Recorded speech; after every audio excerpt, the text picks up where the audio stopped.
Meet the mysterious Mach 5 Black Project spy plane. Is the SR-91 Aurora a real aircraft, or is this merely an internet urban legend?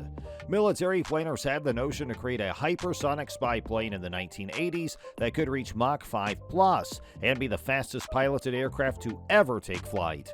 Even though prototypes have reportedly been seen, the SR-91 Aurora, if it ever existed at all, probably never advanced beyond the idea stage. Hey guys, welcome to our channel, Future Warplanes, where we tell you about military fighter jets, military drones, and military planes from the currently famous in the air to the most advanced around the world. So stay with us till the end of this video so you don't miss out on any of this information. But before we proceed, please don't forget to subscribe to our channel and click on the bell icon so you don't miss out on any of our amazing videos in the future. And let's begin! Since the 1980s, there have been widespread rumors of the existence of the classified Aurora Triangle hypersonic jet, although there is still little hard evidence of its existence. Could it be that the United States not only developed and ran a fleet of Mach 5 plus aircraft in the 1980s, but also has kept them a secret to this day? Contrary to what you might believe, the truth might be a little more complicated. The Pentagon has a long history of sponsoring the development of breakthrough technology under classified circumstances. These programs are still sometimes referred to as black programs. Special access programs, often known as SAPs, are used today to control information sharing, even among persons with the highest degree of security clearances. SAPs cover the most covert operations. Even after completion and years after some SAPs have been acknowledged, some of them are never completely disclosed. It appears extremely unlikely that the United States ever had an operational fleet of covert hypersonic aircraft, but that doesn't mean something similar never darkened the enormous hangar doors at Area 51. This conclusion is reached after poring over historical media coverage, declassified documents, eyewitness reports, and more forum posts than you could imagine from the U-2. It's critical to keep in mind that there is a significant gap between cutting-edge technology that is technically feasible but simply unsustainable from an economic resource or even political standpoint, and technology that is sufficiently developed and reliable to be mass-produced and used in combat operations. In other words, while being the newest phone on the market, the iPhone in your pocket does not have the most cutting-edge smartphone technology available today. It is merely the technology that could be produced in large quantities for a specific market and price point. The expense of using the most advanced communications technology would surely be considerably more, and it might even be unreliable and mind-blowing. Similar things can happen to aircraft programs. You could be able to develop an amazing airplane for $2 billion, but it doesn't mean that you can immediately start a manufacturing line for them.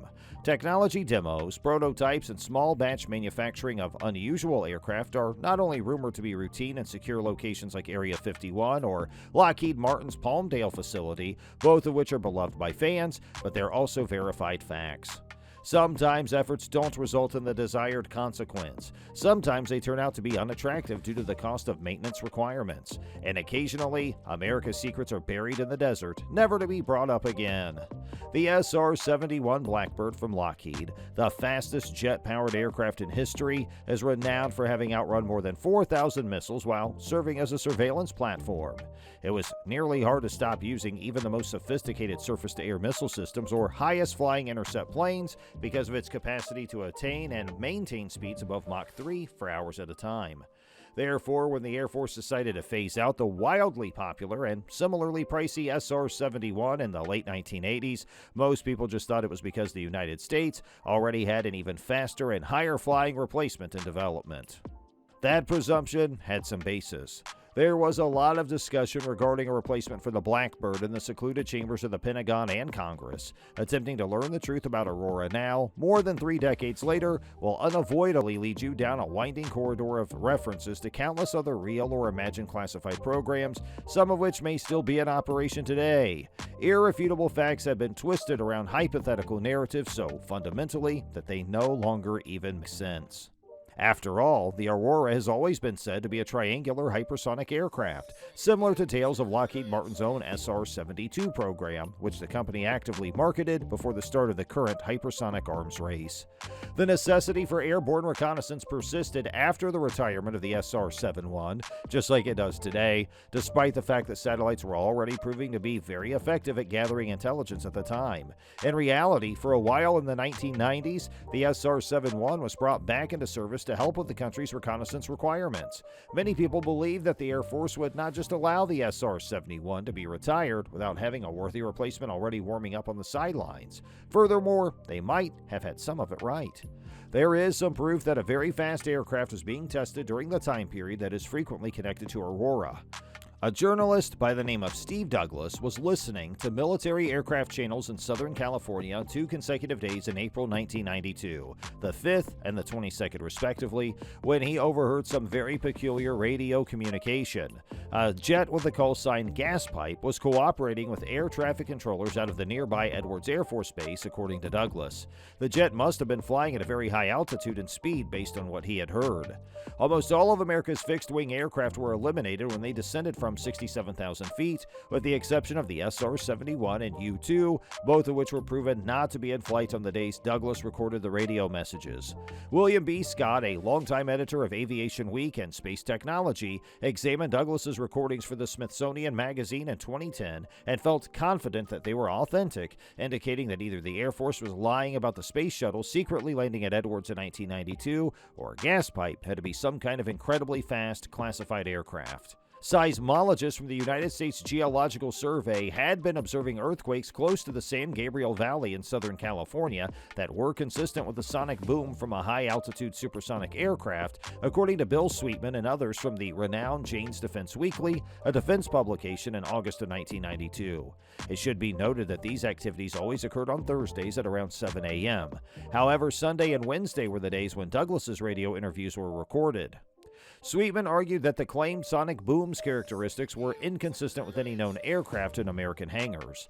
Although the Air Force at the time denied it, Sweetman thought the sonic booms might have come from a secret aircraft being tested out of Groom Lake, also known as Area 51. But only a month before the Janes report, another reputable aviation publication, Aviation Week and Space Technology, also reported on sightings of an unusual aircraft with diamond-shaped lighting seen flying in formation with 2 F-117 Nighthawks and a KC-135 refueling tanker close to Beale Air Force Base in Northern California. Beale Air Force Base is about 320 miles north of San Gabriel Valley, which is near Los Angeles, which would take about 5 minutes to cover at Mach 5, but is still close to Groom Lake. According to eyewitness reports in Aviation Week, the unusual aircraft quickly turned off its exterior lighting after joining the formation, and its engine gave off a distinctive sound reminiscent of air rushing through a big tube. According to the claims, Aurora might have been a project to develop a hypersonic technology demonstrator that would eventually serve as the foundation for an actual aircraft. The earliest confirmed sightings of Aurora, however, started some 3 years earlier and on a different continent. And that ends our episode. We hope you enjoyed the video. Please subscribe and leave a comment down below your own thoughts, and don't forget to like today's video. And we'll see you next time. And thank you for watching.